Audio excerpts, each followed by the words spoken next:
नमस्कार, जय अंबे, जय श्री महाकाल. मी श्री महंत ऋषिकेश नंदगिरी आणि माझ्यासोबत आपल्या आंतरराष्ट्रीय किन्नर आखाड्याच्या महामंडलेश्वर पार्वती नंदगिरी माताजी. जय श्री महाकाल. आज सगळ्यात मोठी खळबळजनक माहिती आणि सगळ्यांना विशेष वाटणारं, आम्हाला तर काही विशेष नाही वाटलं, कारण मलाही असं वाटतं, माताजींनाही असं वाटतं की प्रत्येकाला ज्याचा त्याचा सन्मान दिला पाहिजे. प्रत्येकजण आपापल्या सन्मानाला योग्य आहे. ममता कुलकर्णी ज्या बॉलिवूड स्टार होऊन गेला, त्यांना आज आम्ही आमच्या आंतरराष्ट्रीय किन्नर आखाड्यामध्ये महामंडलेश्वर पद दिलं. महामंडलेश्वरांचा त्यांचा पट्टाभिषेक झाला आणि महामंडलेश्वरांचा पट्टाभिषेक होऊन त्यांना धर्मामध्ये एका चांगल्या पदावर नियुक्त केलं. का? कारण त्यांची इच्छा होती धर्माकडे कल आणि धर्माच्या बाबतीत वाढण्याची. माताजी, आपल्याला काय वाटतं? हे बघ बाळा, एक प्रत्येक काळ असतो की तो मनुष्याला धर्माशी जोडून घेत असतो. तिचं मागचं बॅकग्राऊंड काय असेल, पण ज्यानंतर ते 20 वर्षापासून ज्या बॉलिवूडपासून दूर होते, त्याच्यानंतर तिला गुरु चांगला मिळाला, अभ्यास चांगला झाला, तपस्या चांगली झाली, योगाची तिला चांगली माहिती आहे. आणि ते झाल्यानंतर ज्यावेळेस गुरुकृपा होते तर माणसाचं आयुष्य आपोआप बदलत असतं. आज तिच्या गुरुची कृपा झाली, आज ती आखाड्याशी जोडल्या गेली आणि मी तिच्यासोबत आज दिवसभर होते.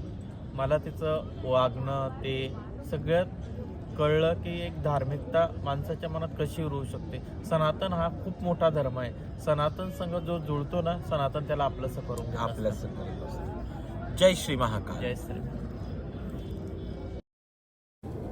और अभी जो आप देख रहे हैं, हमारे किन्नर अखाड़े के आचार्य महामंडलेश्वर और उनके समवेत बैठी हुई हमारी महामंडलेश्वर ममता कुलकर्णी, इनका जो अभी नया नाम है यमाई ममता नंदगिरी महामंडलेश्वर किन्नर अखाड़ा, और साथ ही में हमारे सभी महामंडलेश्वर जुना अखाड़े के जय अम्बा नंदगिरी माता जी महामंडलेश्वर, हमारे जगत गुरु गर्गाचार्य पीठाधीश्वर महेंद्रानंद गिरी महाराज जूनागढ़ के, हमारे गिरनार पीठ के इंद्र भारती जी महाराज, सभी आशीर्वादित करने के लिए आए थे.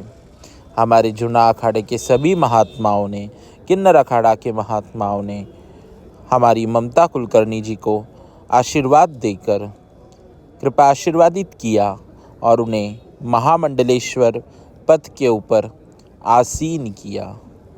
आज उनके ऊपर होने वाली कृपा ये स्वयं